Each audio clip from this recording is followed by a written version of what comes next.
Welcome back student. नमस्कार दोस्तों, स्वागत है आपका एक बार फिर से दिव्य एग्जाम के इस प्लेटफॉर्म पे। हम यहाँ पे हिंदी की सीरीज हम चला रहे हैं आपके साथ, और वही इम्पोर्टेंट टॉपिक चला रहे हैं जो एग्ज़ाम के लिए मोस्ट इम्पोर्टेंट और रेलेवेंट चैप्टर है और टॉपिक्स हैं। आप जो है कि बुक और पेन उठा लीजिए, और ये जितनी भी सीरीज चल रही है बच्चों, यदि आपको लगे कि ये आपके लिए लाभदायक है तो इस चैनल को ज़रूर से ज़रूर सब्सक्राइब करिए, लोगों तक पहुँचाइए, इससे हमारा हौसला बढ़ता रहे। हिंदी व्याकरण का पद परिचय आज हम आपको बताएंगे। देखिए, ये सब ऐसी टॉपिक हैं, ऐसे चैप्टर हैं जो यूट्यूब पे फ्री में नहीं पढ़ाए जाते, इसीलिए हमने लिखा है कि हिंदी व्याकरण पद परिचय पहली बार यूट्यूब पर पेड मैटर आपको फ्री में मिल रहा है। ठीक है, ये सब मैटर कोई नहीं पढ़ाता यूट्यूब पे, चाहे कहीं पे जाके आप देख लीजिएगा। पढ़ाएगा भी तो आधा अधूरा पढ़ाएगा। यहाँ पे मैं आपको पूरा पूरा कंप्लीट मैटर दे रहा हूँ, जिससे आपके एग्ज़ाम में किसी भी प्रकार की कोई भी प्रॉब्लम नहीं होगी। तो जब हम आपके लिए इतना कर रहे हैं मेरे भाइयों, तो मेरे लिए भी आप जो है सब्सक्रिप्शन बढ़वाइए, किसी तरह से करिए, ज़्यादा से ज़्यादा शेयर करिए। तो चलो स्टार्ट करते हैं। पद परिचय होता क्या है?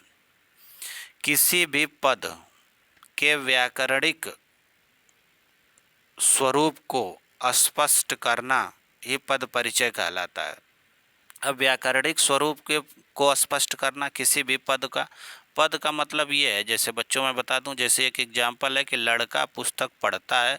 तो हम कितनी बार आपको बता चुके हैं, आप पिछली वीडियो में देख लीजिए कि शब्द क्या होता है, पद क्या होता है। मैं अच्छी तरह से समझाया हूँ। उसमें देखिए, 1 2 3 शब्दों से मिलके 4 ये वाक्य बना हुआ है। तो इन्हीं को जब ये वाक्य में प्रयोग होता है, कोई भी स्वतंत्र शब्द जब वाक्य में प्रयोग होने लगता है तो वह पद कहलाता है। तो अब पद तो हम समझ गए। अब यहाँ बात है उनके परिचय की, कि लड़का आखिरकार है क्या। जैसे हर एक व्यक्ति, हर एक इंसान, हर एक जानवर, हर एक तरह के लोगों का अपना अपना परिचय होता है। उनकी जो है क्वालिटी के आधार पे, तमाम आधारों का उनका परिचय होता है। यहाँ पे लड़का शब्द का क्या परिचय है, आखिरकार लड़का है क्या है, इसके बारे में हम समझेंगे। इस लड़के का क्या चेक करना है, ये संज्ञा है कि पुल्लिंग है कि एक वचन है कि बहुवचन है, आखिर है क्या, इस सब के बारे में, पुस्तक के बारे में जानकारी, पढ़ता के बारे में जानकारी, यानी एक एक शब्दों के बारे में जानकारी यदि आप पा जाएं और इस चीज़ को आप करना सीख जाएं, यानी किसी भी वाक्य के सभी शब्दों के पद परिचय को आप समझ गए, तो समझ लो बच्चों कि हिंदी में आपको 60 आउट ऑफ 60 कोई नहीं रोक सकता। जितने नंबर का पेपर होगा हिंदी व्याकरण से रिलेटेड, वो सारे आप कर लेंगे। ये यूपी आरओ तथा यूपी ट्रिपल एससी, यूपीपी और इत्यादि बीपीएससी, ये सब एग्ज़ामों के लिए मोस्ट इम्पॉर्टेंट चैप्टर है। ठीक है बच्चों, तो इसका पद परिचय ज्ञात करते हैं। तो आइए शुरू करते हैं। पहला एग्जाम्पल हमने लिया है कि लड़का पुस्तक पढ़ता है, इसका पद परिचय ज्ञात कीजिए। तो चलो ज्ञात करते हैं। लड़का आखिर क्या है? तो लड़का तो पहले संज्ञा है। कैसे संज्ञा है हम बताएं? किसी भी व्यक्ति, वस्तु, स्थान, भाव, विचार आदि को क्या कहते हैं? संज्ञा कहते हैं। तो लड़का क्या है? एक संज्ञा है। लेकिन बात ये है ना कि लड़का तो सभी लड़कों को आप लड़के ही कहते हैं। लड़का, दुनिया में किसी भी लड़के को आप देखते हैं, मान लो एक अपने अलावा, अपने दोस्ती के अलावा आप सारे बच्चों का नाम तो जानते नहीं हैं। जब उसका नाम नहीं जानते आप लड़का कह देते हैं, तो वो जो है कि आपका क्या हो जाएगा? जातिवाचक संज्ञा। तो ये संज्ञा है, वो भी जातिवाचक संज्ञा है। इसका लिंग क्या है? तो ये पुल्लिंग है। पुल्लिंग और स्त्रीलिंग आप समझते हैं, जिसमें पुरुष जाति का बोध हो, पुल्लिंग। यह एक वचन है कि बहुवचन? तो एक वचन यहाँ पे है। कौन सा कारक इसमें लगा हुआ? तो ये कर्ता कारक है, यानी लड़का पुस्तक पढ़ रहा है। काम कौन कर रहा है? लड़का कर रहा है। तो काम करने वाले या क्रिया का जो है कि जो क्रिया निष्पादित करता है, सब्जेक्ट यानी कर्ता, उसको कर्ता कहेंगे, तो कर्ता कारक है। और ये अन्य पुरुष का मतलब आप समझ रहे हैं? 3 प्रकार के पुरुष होते हैं।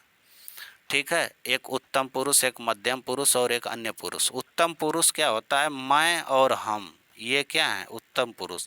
हम लोग हमेशा उत्तम पुरुष रहेंगे। देखो बाबू, तुम अपने बारे में तुम हो तो उत्तम हो हमेशा, या तुम अपने आप को क्या क्या कह सकते हो? मैं कह सकते हो, हम कह सकते हो। और जो तुम्हारे सामने खड़ा दोस्त है, जिससे तुम बात कर रहे हो, उसको क्या कह सकते हो? तुम, आप, तुमने, आपने, ये सब कह रहे हैं ना।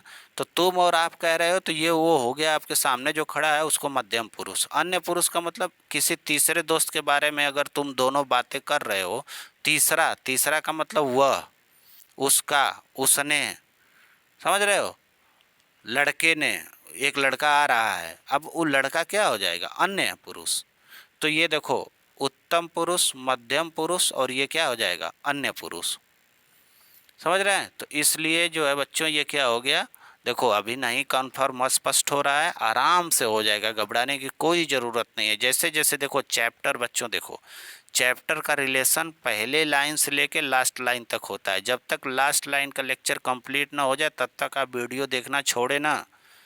लास्ट तक जाके आपका कॉन्सेप्ट ऐसे क्लियर होगा कि आप धड़ल्ले से किसी भी वाक्य को पढ़ेंगे और तुरंत उसका पद परिचय कर देंगे, एक एक शब्दों को आप जो है पोस्टमार्टम करके रख देंगे। तो अभी मत घबराइए, ठीक है। चलो अब देखो यहाँ पे क्या दिया है, दिया है कि अब ये कर्ता कारक ने लगा हुआ, ने लगने के कारण, सॉरी इसमें नहीं लगा है, ले ने लगने के कारण ये लड़का का तिर्यक रूप भी बन जाता है। जैसे लड़के ने पुस्तक पढ़ी, अब यहाँ ने का कर्ता कारक का चिन्ह है, अब इसके लगने से यहाँ लड़का था तो उसका लड़के चेंज हो गया।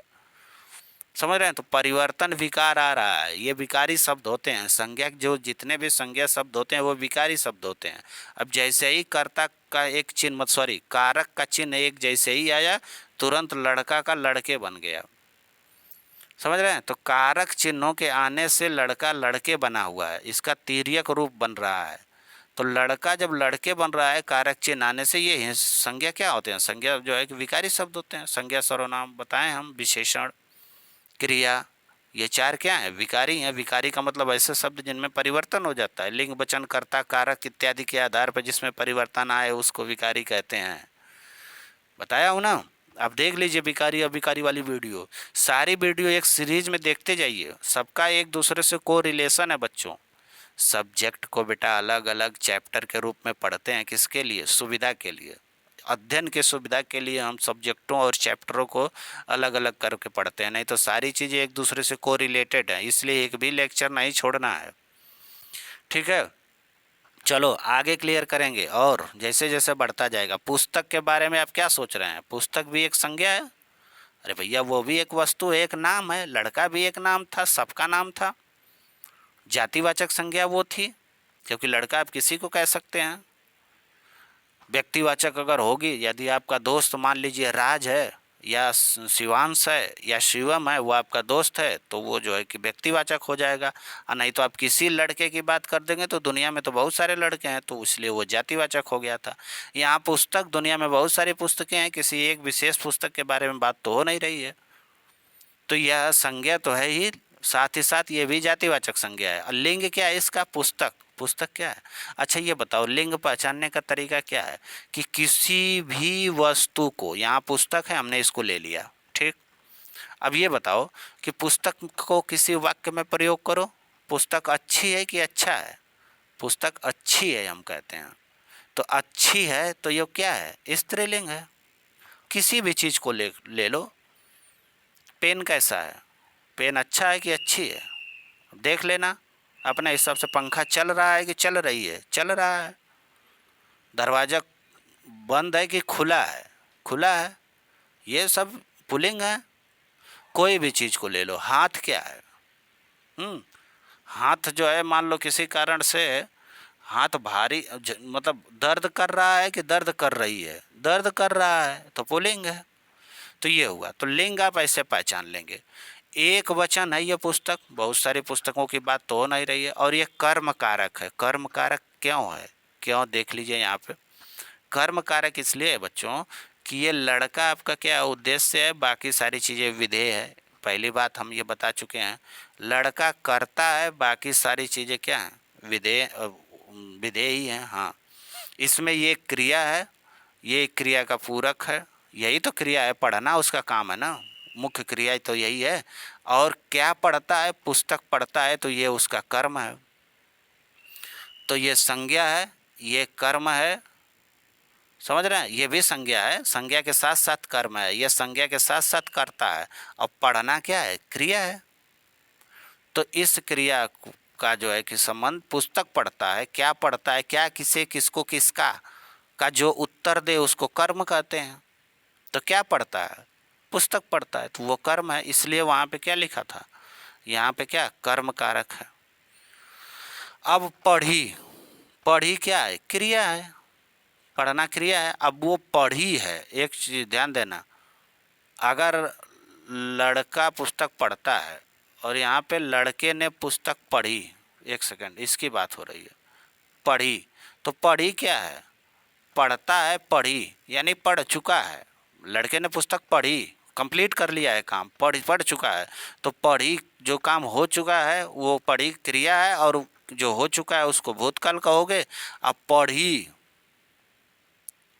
पढ़ी जो है ये जो क्रिया है, समझ रहे हैं, ये जो है आपकी क्या है? स्त्रीलिंग है। क्यों? क्योंकि इस कर्म के अनुसार ये क्रिया है बच्चों। ये पुस्तक क्या थी? स्त्रीलिंग है, और इसी के अनुसार यहाँ पढ़ी लिखा गया है। समझ रहे हैं, ध्यान देना है। तो पढ़ी स्त्रीलिंग है, और पढ़ा, अरे यार पढ़ा पुल्लिंग, पढ़ी स्त्रीलिंग, और यह एक वचन है। और सकर्मक क्रिया क्यों कहा हमने? क्योंकि इसके साथ कर्म है। तो जिस क्रिया के साथ कर्म रहता है उसको सकर्मक कहेंगे। और जैसे मैं कह दूं कि राजू जाता है, तो जाना भी एक क्रिया है, एक वचन है, ये वर्तमान काल है। समझ रहे हैं, एक वचन है, वर्तमान काल है, क्रिया है, और साथ ही साथ अकर्मक है। यहाँ पे कर्म नहीं दिया है, कहाँ जाता है, कहाँ, क्या, किसे, किसको का उत्तर इस वाक्य में नहीं मिल रहा है। अगर मैं कह दूं कि राजू बाजार जाता है, तब यहाँ कर्म आ जाता, तो सकर्मक हम इस क्रिया को कह देते, इसलिए अभी इसको हम अकर्मक कहेंगे। ठीक, ये सॉरी, इसमें सकर्मक है, और राजू जो है जाता है उसमें अकर्मक है, और ये सकर्म है, यानी कर्म के साथ है। पुस्तक कर्म थी इसलिए सकर्मक, और राजू वाला जो एग्जाम्पल था राजू जाता है, उस वो अकर्मक था। नोट में देख लीजिए, शब्द के व्याकरणिक स्वरूप, जो भी जितने भी शब्द हैं अलग अलग, जैसे राहुल पुस्तक पढ़ता है, ये अलग अलग जो शब्द हैं उनके व्याकरणिक स्वरूप में लिंग, वचन, कारक, काल भी देखते हैं, पुरुष भी देखते हैं। ये सब चीज़ों का हम विश्लेषण करते हैं किसी भी वाक्य में, स्पेशली किसी भी शब्द का। अच्छा, एक वाक्य हो गया, मान लो एक वाक्य होगा, ये कोई वाक्य है, एक ये यहाँ पे देखो बच्चों, ये एक वाक्य है। इस वाक्यों में हम क्या क्या चीज़ देखेंगे? किसी भी शब्द का, एक शब्द, दो शब्द, तीन शब्द, इन तीनों शब्दों का बस हम क्या क्या चेक करते हैं? लिंग क्या है, वचन क्या है, कारक क्या है, काल क्या है, पुरुष क्या है, इन सब का हम विश्लेषण करते हैं। पद परिचय में हमको, अच्छा एक चीज़ और है, तो हम वाक्य में शब्दों का विश्लेषण करते हैं, लिंग, वचन, कारक, कर्ता, हाँ, ये सारी चीज़ें ढूंढते हैं। तो किसका किसका? तो पद परिचय में हमको संज्ञा का, सर्वनाम का, यानी संज्ञा के शब्दों का परिचय कराना है आपको। सर्वनाम जितने आते हैं किसी वाक्य में उनका हम परिचय कराएंगे, विशेषण का और क्रिया का, तथा अव्यय, इन 5 चीज़ों का हम परिचय आपसे कराएंगे कि किस प्रकार की संज्ञा है, कैसा सर्वनाम है, किस प्रकार का सर्वनाम है, विशेषण क्या क्या, कौन सा लिंग वचन कारक है, क्रिया का क्या है, अव्यय कौन सा है, ये सब परिचय कराएंगे। तो सबसे पहला क्या आ गया? संज्ञा का पद परिचय। तो संज्ञा के पद परिचय में हम उदाहरण के साथ चलेंगे। पहला एग्जाम्पल है बच्चा कि लड़के ने पक्षी को दाना दिया। लड़का क्या कर रहा है? किसी पक्षी को दाना दे रहा है, खिला रहा है। लड़का करता है, ने उसका कारक है, पक्षी, पक्षी एक शब्द है, ये संज्ञा है, ये भी एक शब्द है, संज्ञा है, जातिवाचक संज्ञा है, ये कारक चिन्ह लगा हुआ है, ये भी एक शब्द है पक्षी, और ये भी एक संज्ञा है बच्चों, और ये भी जातिवाचक संज्ञा है। ठीक है, किसी स्पेसिफिक पक्षी के बारे में बात न रहे, दुनिया के सभी पक्षियों का आ रहा है। को भी एक कारक है। दाना, दाना भी एक संज्ञा है बच्चों, लेकिन यहाँ पे ये कर्म है। क्यों कर्म है? क्योंकि दिया यहाँ पे क्रिया है। इस क्रिया, क्या दिया? दाना दिया। तो क्या कि क्या, किसे, किसको, किसका, ये सारे का उत्तर कौन दे रहा है? दाना दे रहा है ना।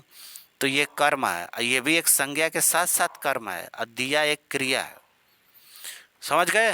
तो यहाँ जो है ने कारक के कारण लड़का का क्या बन गया है, लड़का बन। अच्छा, यहाँ ने कारक लगा है तभी यहाँ लड़का, लड़का शब्द का क्या बना है, लड़के बन गया है। लड़का का क्या क्या यहाँ बना है, लड़के। अगर ने कारक नहीं होता तो लड़के नहीं बना होता, तिर्यक रूप है उसका। ठीक। अब आप कहेंगे ना कि सर लड़का ही होता है, अपने लड़के कैसे, तो लड़के इस ने कारक के कारण ये लड़के का, लड़का का लड़के बना हुआ है। तो आओ, लड़का क्या है भैया, संज्ञा है। कौन सी संज्ञा है, जातिवाचक। लिंग क्या है, पुल्लिंग है। वचन क्या है, एक वचन है, एक ही वचन है। लड़के ने पक्षी को दाने दिया, एक बच्चे, एक लड़के की बात हो रही है। यहाँ रियल में बेटा है लड़का, एक लड़का है, वह पक्षी को दाना देता है, एक ही अकेला लड़का है। लेकिन ने कारक के कारण इसके ऊपर एक मात्रा लग गई और ये मिट गया और लड़के बन गया। आप बात समझे, ये कारक के कारण। इसीलिए देखो हम इसको एक ही वचन कह रहे हैं। और ये करता है, बिल्कुल करता है, कर्ता कारक। अच्छा, के कारण ने दिया क्रिया का कर्ता अन्य पुरुष। अच्छा, एक चीज और है, ये दिया क्या है, क्रिया है। ठीक है, ये अन्य पुरुष का है। हम बताए थे कि हम और मैं ये होगा उत्तम, तुम और आप ये होगा मध्यम, और लड़का हो चाहे लड़की हो, चाहे वह हो चाहे उसने हो, किसी तीसरे के बारे में बात आप कर रहे हैं। भाई हम आपसे कह रहे हैं ना कि एक लड़का था जिसने पक्षी को दाना दिया। तो जब मैं कह रहा हूँ तो मैं तो हो गया उत्तम पुरुष, सबसे उत्तम हम ही हैं बच्चों। और तुमसे मैं बात कर रहा हूँ तो तुम हो मध्यम। और किसी लड़के के बारे में हम एक वाक्य कह रहे हैं तो वो अन्य हुआ कि नहीं, तो वो अन्य पुरुष। आप बात समझे। पक्षी के बारे में देख लीजिए, पक्षी एक क्या है, शब्द है। कौन सी शब्द है, संज्ञा शब्द है। कौन सी, जातिवाचक संज्ञा है। लिंग क्या है, स्त्रीलिंग होती हैं पक्षियाँ। वचन क्या है, एक ही वचन है। अब यहाँ को कारक के कारण ये कर्म कारक बना हुआ है, को कारक है, इसलिए जो है कि ये क्या है, कर्म कारक। देखो यहाँ को पक्षी के साथ क्या लगा हुआ है, को। तो कर्ता ने कर्म को करण से, समझ रहे हैं, कारक का आप ट्रिक याद किया कि नहीं। संप्रदान को के लिए अपादान से अलग, अधिकरण में पर, समझ रहे हैं। संबंध का की के, रा री रे, संबोधन हे अरे, आठों कारक आपको याद होना चाहिए। तो यहाँ को क्या है, एक कारक चिन्ह है, इसकी वजह से ये पक्षी क्या है, आपका जो है कर्म कारक बन गया। तो यहाँ पे देख लीजिए, कर्म कारक। और दिया जो है ये मुख्य कर्म है, सॉरी क्रिया है। यहाँ पे दिया क्या है, क्रिया है। दाना आपका कर्म है और वो भी मुख्य कर्म है। अब पक्षी आपका मुख्य, दो देखो इसमें दो कर्म है, एक और दो, और ये क्या है, क्रिया है। दिया क्या है, क्रिया है, और यहाँ पे दो कर्म है। तो ये पहला वाला तो मुख्य कर्म है और दूसरा वाला गौण कर्म है। गौण कर्म का मतलब एक और कर्म जब आ जाए तो उसको गौण कह देते हैं, मतलब एक्स्ट्रा कर्म। तो दाना आपका मुख्य कर्म है और ये एक एक्स्ट्रा कर्म है। ठीक। तो दो दो कर्म वाला वो जो एग्जाम्पल था। अब दाना को आप देख लीजिए, दाना भी संज्ञा है, जातिवाचक है, दाना पुल्लिंग है, एक वचन है, कर्म कारक की भूमिका में दिया गया है, और इसलिए ये जो है क्रिया का मुख्य कर्म है। ठीक। अब आते हैं दूसरे एग्जाम्पल पे कि कृष्ण गीता में अर्जुन को उपदेश देते हैं।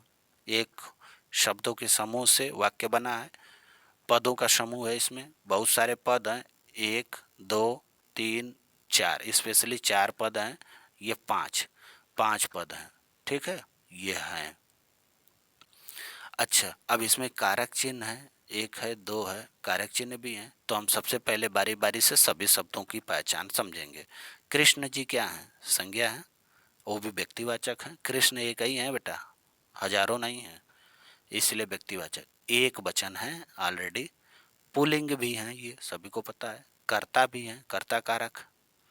और अन्य पुरुष हैं, हम कृष्ण के बात कर रहे हैं। मैं हूँ उत्तम पुरुष, तुम हो मध्यम पुरुष, हम कृष्ण के बारे में बात कर रहे हैं जो मथुरा में बैठे हैं, मुस्कुरा रहे हैं, इसलिए वो अन्य पुरुष में रहेंगे।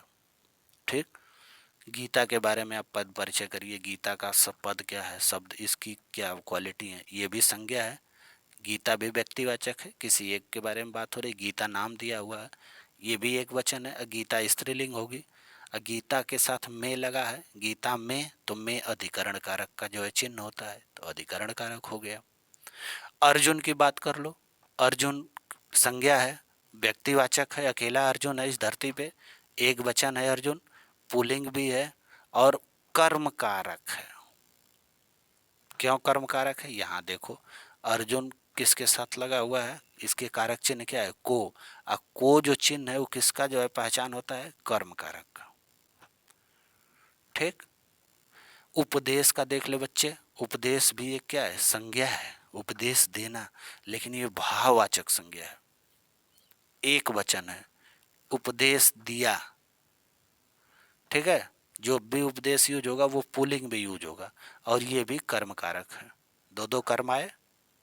ठीक है, देखो यहाँ अर्जुन, ये भी कर्म है, उपदेश देना ये भी कर्म है, लेकिन मेन कर्म ये मेन कर्म ना हुआ, ये दूसरा कर्म हुआ, ये पहला कर्म यह हुआ, पहला कर्म यही है, दूसरा कर्म ये है। ठीक। अब आओ सर्वनाम का पद परिचय कैसे कराए हुए। सर्वनाम क्या हो? सर्वनाम के पद परिचय में सर्वनाम का हम भेद पकड़ते हैं, कौन सा सर्वनाम है, उसका लिंग पकड़ते हैं, उसके वचन की बात करते हैं, कारक की, पुरुष की, क्रिया के साथ उसका क्या रिलेशन है सर्वनाम में, सर्वनाम के साथ क्रिया का क्या संबंध है उसको भी समझते हैं। तो सर्वनाम का पद परिचय में सर्वनाम का हम भेद, लिंग, वचन, कारक, पुरुष, क्रिया तथा क्रिया के साथ, जैसे जो सर्वनाम शब्द है ना उसका क्रिया के साथ क्या रिलेशन है ये भी समझेंगे।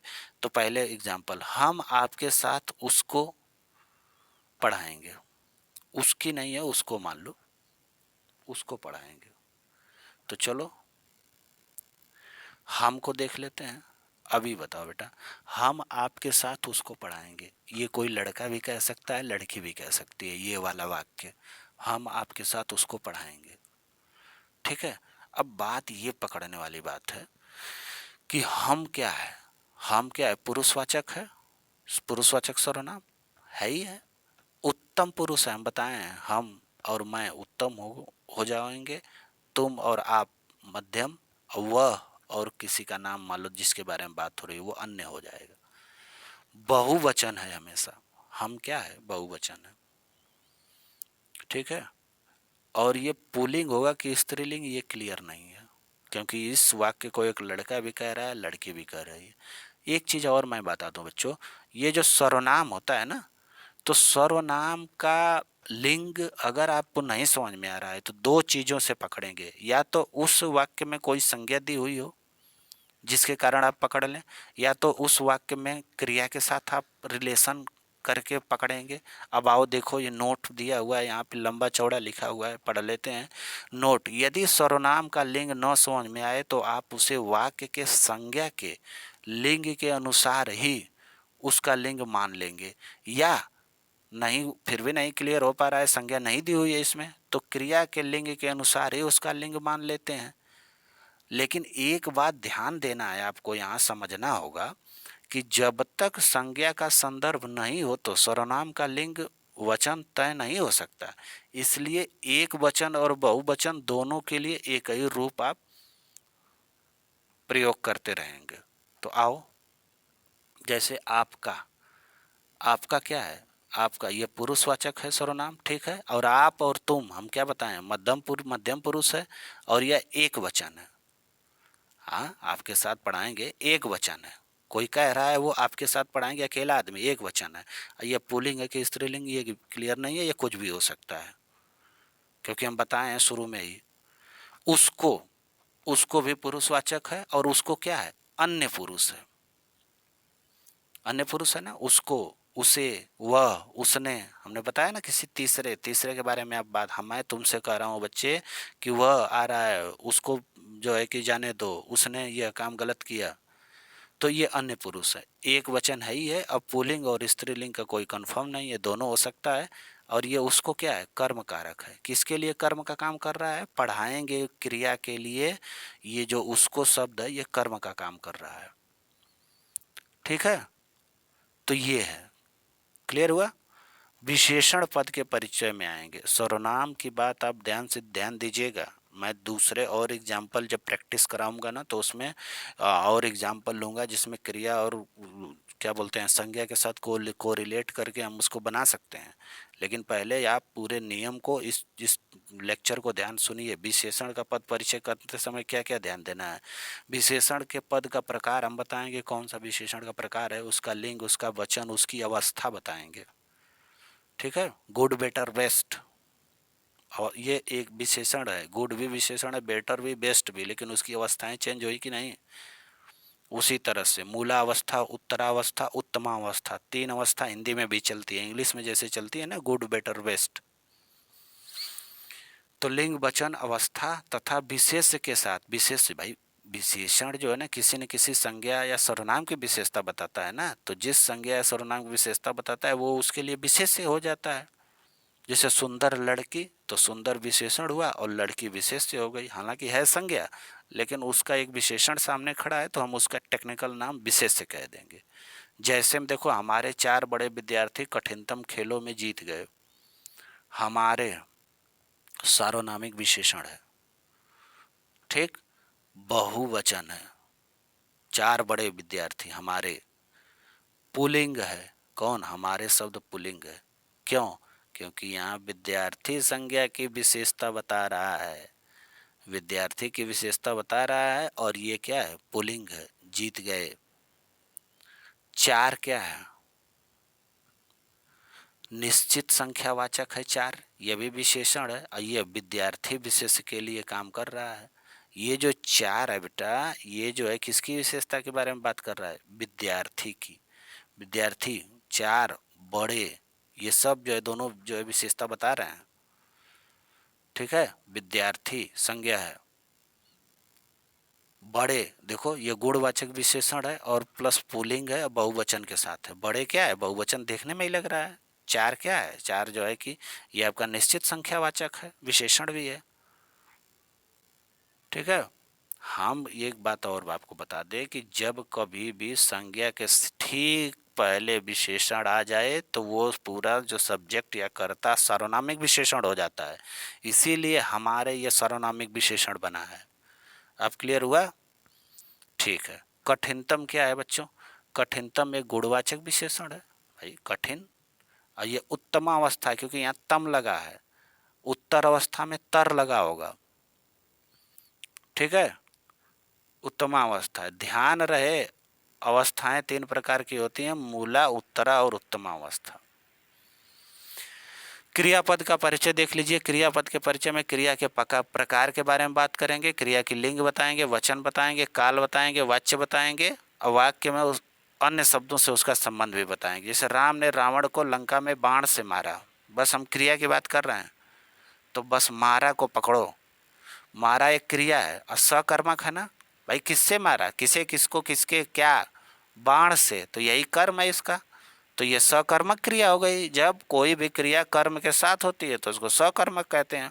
अब मारा की बात हो रही है, मारी नहीं, मारा, तो पुल्लिंग हो गया। एक वचन है, सामान्य भूतकाल है, काम हो चुका है। कृतवाच्य है क्योंकि यहाँ पे कर्ता है, राम ने, कर्ता की उपस्थिति में कृतवाच्य है।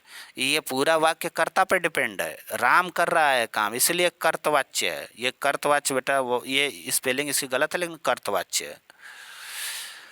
कर्ता राम है, रावण आपका कर्म है। ठीक है, लेकिन प्रमुख कर्म नहीं है भाई। क्रिया तो ये है, कर्म तो ये है, किसी से मार रहा है। बाण आपका जो है कि ये करण कारक है, बाण से यहाँ पे करण यूज हो रहा है। लंका में ये अधिकरण है, ये अधिकरण कारक यहाँ में है। बाण से यहाँ पे करण है, किसी साधन के द्वारा काम हो रहा है तो ये करण कारक के साथ जुड़ा हुआ है, ये अधिकरण कारक के साथ जुड़ा हुआ है, ये कर्म कारक कारण को लगा है तो कर्म कारक की जो है चिन्ह है, तो ये को कर्म कारक के साथ जुड़ा हुआ है। समझ गए। और ये देखो बाण भी संज्ञा, लंका भी संज्ञा, रावण भी संज्ञा, राम भी संज्ञा, 4 संज्ञाएं और एक क्रिया। लेकिन ये चारों संज्ञाएं अलग अलग ये कारक से जुड़ने के साथ इनके अलग अलग जो है कि महत्व हो गए। बाण हो गया कर्म, लंका भी हो गया कर्म, रावण भी हो गया कर्म, लेकिन ये बच्चे से के साथ जुड़ा हुआ है तो ये आपका करण कारक हो गया, करण कारक वाला शब्द हो गया। ये वाला पद आपका जो है कि आपका अधिकरण वाला हो गया, और रावण जो है आपका कर्म के साथ है, तो मेन कर्म इसी को आप रख लेना। ठीक। अव्यय पदों का परिचय में देख लो। अव्यय पदों का के प्रकार और उसके अन्य शब्दों के साथ भी हम संबंध बताए। अमन और सुमन ने कबीर को तो बहुत हंसाया, ये एक वाक्य है। तो इसमें अव्यय क्या है, पहले ने को देखेंगे, फिर को, फिर और को। यहाँ एक अव्यय ये है। अव्यय का मतलब बेटा जो व्यय ना हो, जो खर्च ना हो। अव्यय ऐसे शब्द होते हैं ना, जो स्त्रीलिंग हो चाहे पुल्लिंग हो वही यूज होते हैं। अव्यय अविकारी होते हैं, कभी चेंज नहीं। लड़की भी ने को से में और यूज करती है, लड़का भी ने के सो में और यूज करता है। यानी कि लिंग वचन कारक चेंज होने से वो चेंज नहीं होता। तो ने क्या है, कर्ता कारक का चिन्ह है, और ये संबंध बता रहा है। सुमन ने कबीर को, अब इन दोनों के बीच में संबंध बता रहा है। को क्या है, कर्म कारक का चिन्ह है, ये भी संबंध बता रहा है। को बहुत हंसाया। और क्या है, समुच्चय बोधक अव्यय है, इसको हम बता चुके हैं पहले ही। अमन और सुमन, ये दोनों को जो है, दोनों संज्ञाओं को ये जोड़ने वाला समुच्चय बोधक अव्यय का काम कर रहा है। बहुत क्या है, क्रिया विशेषण है। हंसाना क्रिया है, उसके आगे बहुत लगा हुआ है, तो क्रिया की जो विशेषता बता रहा है वो क्रिया विशेषण हो गया। तो क्या है, निपात है। तो जो है ये क्या है, निपात है। क्या निपात क्या होते हैं, निपात शब्द उन्हें कहा जाता है जो किसी शब्द पर बल देते हैं। तो कबीर को तो अब कबीर पर बल दे रहा है, निपात है, तो उनको निपात कहते हैं। दूसरा एग्जाम्पल देख लीजिए। अगर दूसरा एग्जाम्पल यहाँ पे दिया हुआ है बच्चे की, अरे मैं यहाँ नहीं नाच सकूंगा, तो अरे क्या है, विस्मयादिबोधक अव्यय है। अब जानते हैं यहाँ क्या है, स्थानवाचक। यहाँ वहाँ ऊपर नीचे भीतर अंदर बाहर ये सब स्थानवाचक है। नहीं क्या है, नकारात्मक अव्यय है। बस इसकी पहचान क्या होती है, नकारात्मक अव्यय। तो सभी शब्दों को हम डिटेल किए हैं। इसके बाद जब इस पर जो है प्रैक्टिस लेके आएंगे हम बच्चों, तब आपको और ज़्यादा क्लियर होगा। हालांकि अभी तक इसको क्लियर हो गया होगा, आप 2 से 3 बार पढ़िएगा। अब इसके जो है कि अर्थ आपको अच्छी तरह से समझ में आएंगे। चैनल को सब्सक्राइब करिए, अगर आपको अच्छा लगा है तो शेयर करिए ज़्यादा से ज़्यादा। बहुत बहुत धन्यवाद, थैंक यू।